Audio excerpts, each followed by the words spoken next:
Hey everyone, James the Brick Wall here, and I've got Paul Maiden with me, and today we're going to talk about this thing, the strap, and where I like it and how I like it. Well, I'm looking forward to this one, James. Yeah. Out of all the videos, you said we was going to do today, I'm looking forward to this one the most, just because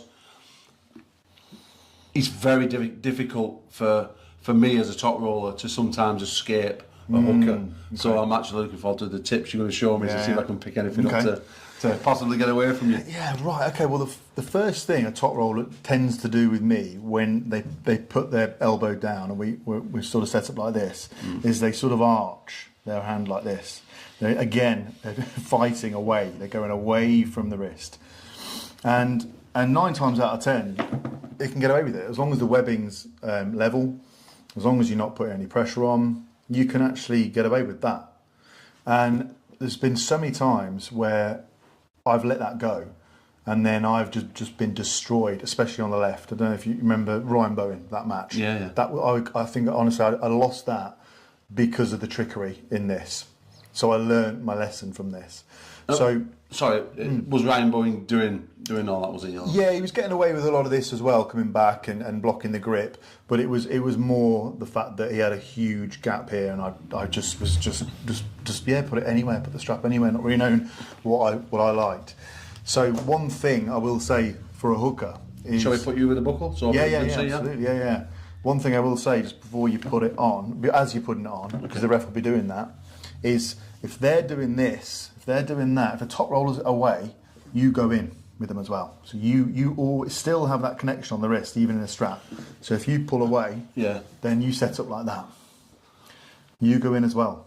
Okay, so you're then keeping that gap, aren't you? Yeah. Okay. You're keeping it close.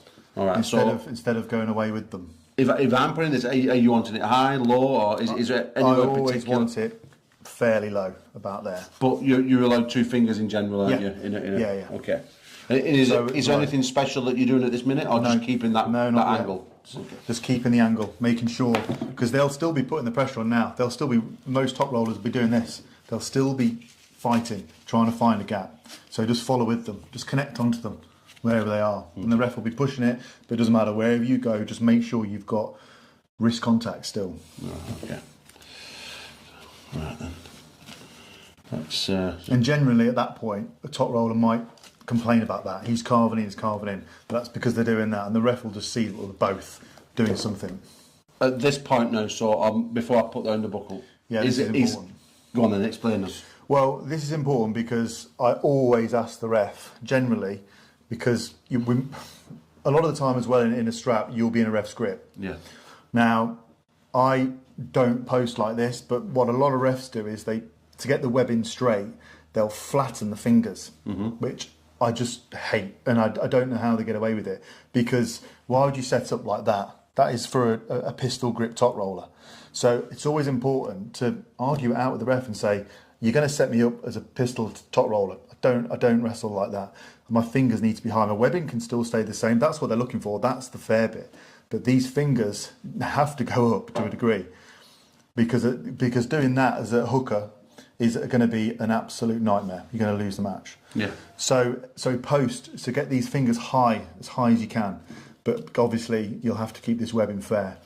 And the second thing is the strap. When a ref comes in, then we start pulling it. Yeah. Any particular way? Yeah, straight down here. Okay. So you're asking it to come on a straight down like that. There, okay. Look.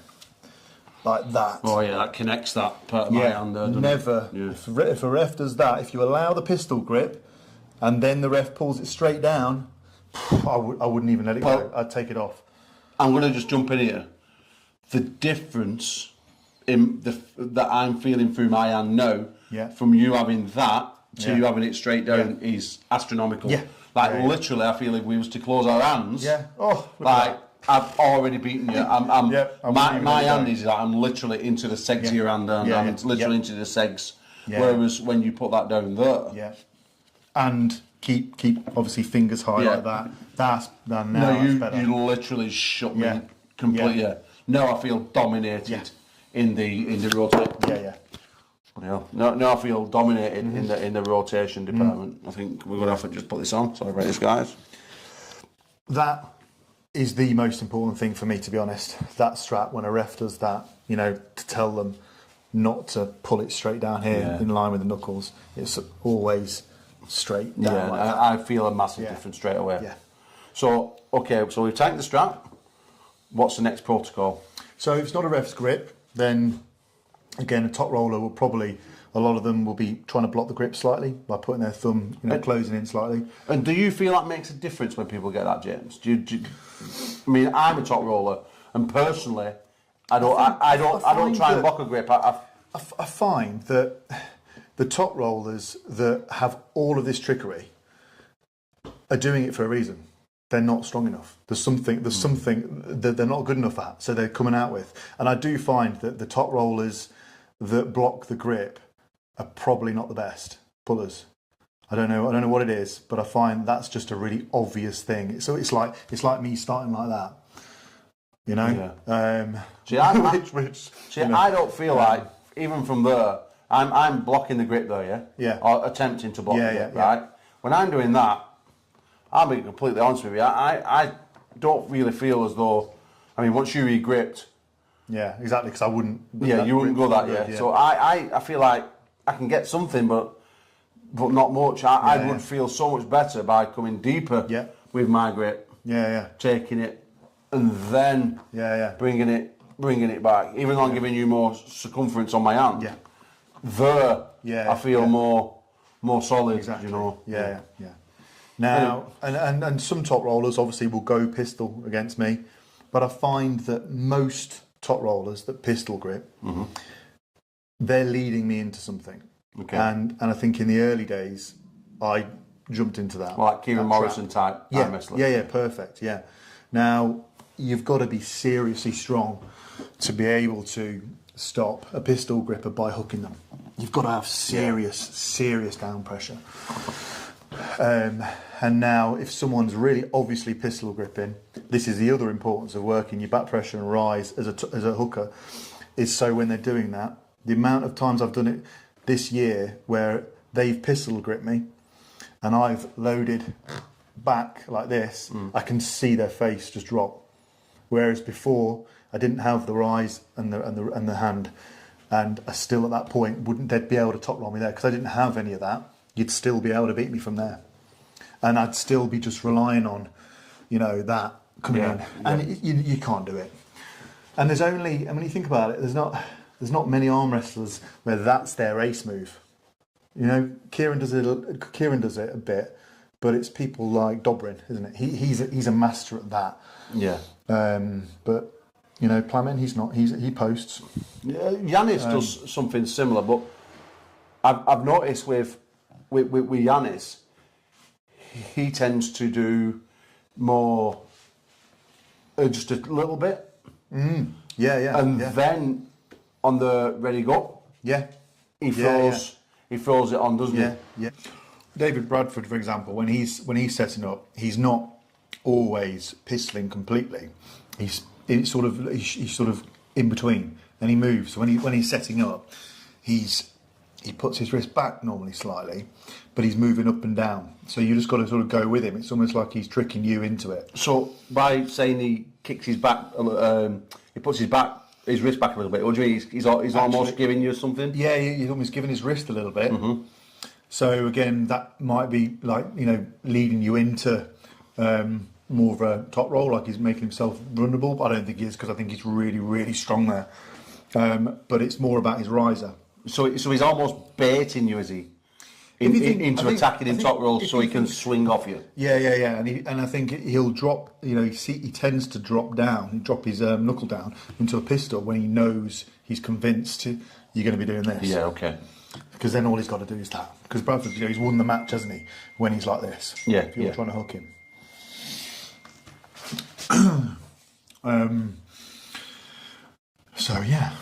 So it's important for me to have that strap down here as far as possible and nowhere near this line of knuckle. And what would your initiation be? Would it be the same as you hit outside of the straps, or do you slightly do it different or not? I find actually, if I feel comfortable, i.e. in the hand, and I feel like my hand's as good as that other person's. Frodo was a good example of this, because when I was 3-0 up, I think it was round 4, where he changed up completely, and he went drop wristed, out of straps. He went to what, sorry? Out of straps. He drop wristed. Okay, yeah. He dropped his wrist, and he went like that. He shot back, but he just completely. I didn't hit. I held him. Ah, okay. And if you notice, my hand didn't really do anything, and he just dropped completely, and he just pulled out in a strap. When I knew that, and I thought, I've got him on the hand here as well, strapped up exactly like that. And if you notice, I can feel an amazing connection you've got there. It's really good. Yeah, and with him, I didn't go on my tiptoes. If you look at the match, I was exactly like this. Yeah, I feel that and pressure. He tried, and I went straight over him.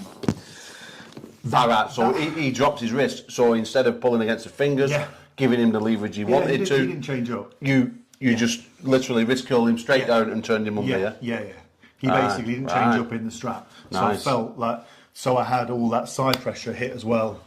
So as well as the height. So can we just go through that? So if I'm dragging back there, you're just literally going and that's turning me perm up and flipping me off. Yeah. And you're literally disengaging the strap. That's smart, well done.